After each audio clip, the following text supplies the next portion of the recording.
He looked me dead in the eye and said, "I don't want you thinking. I want you following the manual, word for word. Nothing more, nothing less." I smiled and said, "Got it, boss." He had no idea those 4 words were about to end his career. I'd worked at the distribution center for 6 years. Started on the floor, worked my way up to lead coordinator. I knew every shortcut, every workaround, every unofficial fix that kept our department running smoothly. Fixes that technically broke about a dozen minor policies nobody enforced, because enforcing them would slow everything to a crawl. Then corporate brought in Derek. Derek was 31, fresh off an MBA, and had exactly 4 months of warehouse experience. All of it in an office upstairs, not on the floor. But he talked like he'd built the place from scratch. His favorite phrase in his first week was "best practices." And his second favorite was, "I don't care how you used to do it." He didn't like that I knew more than him. He really didn't like that the team came to me with questions instead of him. So 3 weeks in, during a team meeting, he decided to make an example out of me. "I've noticed," Derek said, loud enough for the whole shift to hear, "that people are cutting corners, skipping steps, doing things their way instead of the company way. That ends today." He looked right at me when he said it. "From now on, everyone follows procedure exactly as written.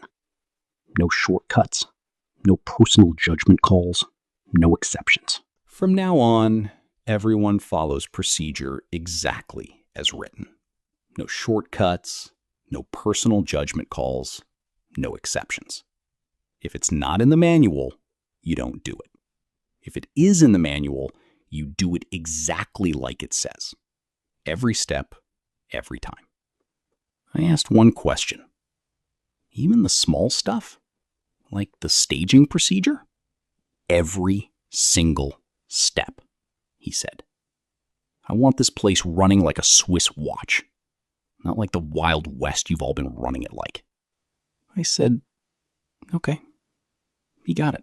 Here's the thing Derek didn't understand. The manual was 8 years old. It had been written by someone who quit before I was even hired, for systems and volume that didn't exist anymore. Following it to the letter wasn't just slower. It was almost a different job entirely. For 6 years, every single person on that floor had been quietly fixing the manual's mistakes in real time, without ever telling management, because telling management meant a 16-page meeting nobody wanted. We just made it work. Every day. Off the books. Derek had just told me, in front of witnesses, to stop making it work. So, I stopped. Monday morning, I followed the manual exactly. Step 1 of receiving said every pallet must be manually counted and logged by hand before being moved, even though we'd switched to barcode scanners 4 years ago specifically to skip that step. I counted every pallet by hand, out loud, while 6 trucks waited in the lot. Step 4 of staging required a supervisor's signature on every transfer ticket before product could move zones, even internal transfers 10 feet away. Derek didn't know that rule still existed because nobody had followed it since 2019. Now every single transfer needed him, personally, to walk over and sign a piece of paper. By 10 a.m., he'd signed 11 tickets and looked like he wanted to set the building on fire. By Wednesday, our outbound numbers had dropped almost 60%. Drivers were furious. The shift after mine was inheriting backlogs they'd never seen before. People started asking me what was going on. "I'm just following the manual," I told everyone, completely straight-faced. Exactly as written. No shortcuts, no personal judgment calls. Derek started snapping at people.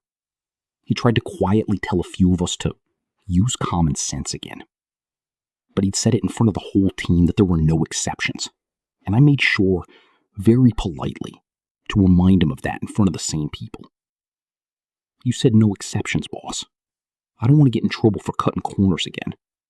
I watched him realize in real time that he'd boxed himself into a corner with his own words. Here's the part Derek really didn't see coming. Corporate had already scheduled a regional efficiency audit for that Friday, booked months in advance, completely unrelated to any of this.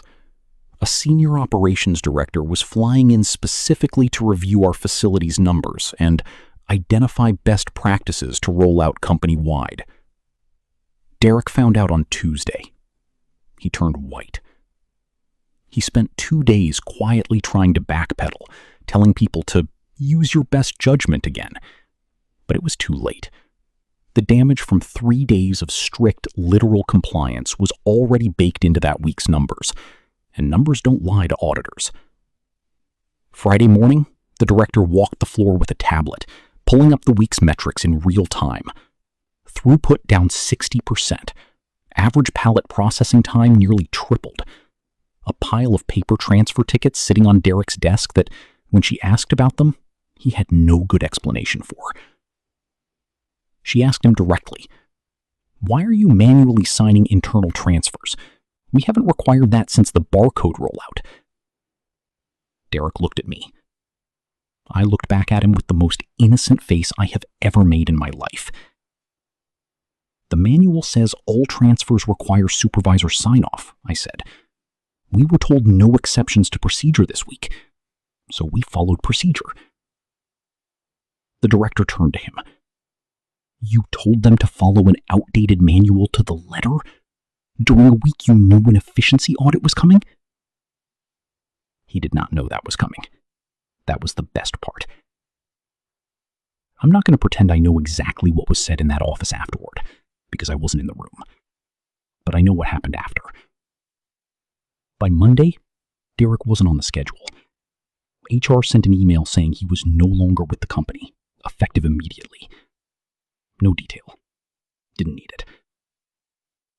The new interim manager pulled me aside that week and asked very directly, "Is there anything in our current procedures that's outdated or doesn't reflect how things actually run?" I smiled and said, "Funny you ask. I've actually got a list." We rewrote the manual that month. For real this time. And I got a raise out of it. Officially. For operational knowledge contribution. Derek wanted a Swiss watch. He just didn't realize that following directions perfectly, with no judgment allowed, is exactly how you find out how broken the system really is, and exactly whose name ends up attached to that discovery. If you enjoyed this one, subscribe. I post a new malicious compliance and workplace revenge story every week. And let me know in the comments, would you have done the same thing or gone even further? See you in the next one.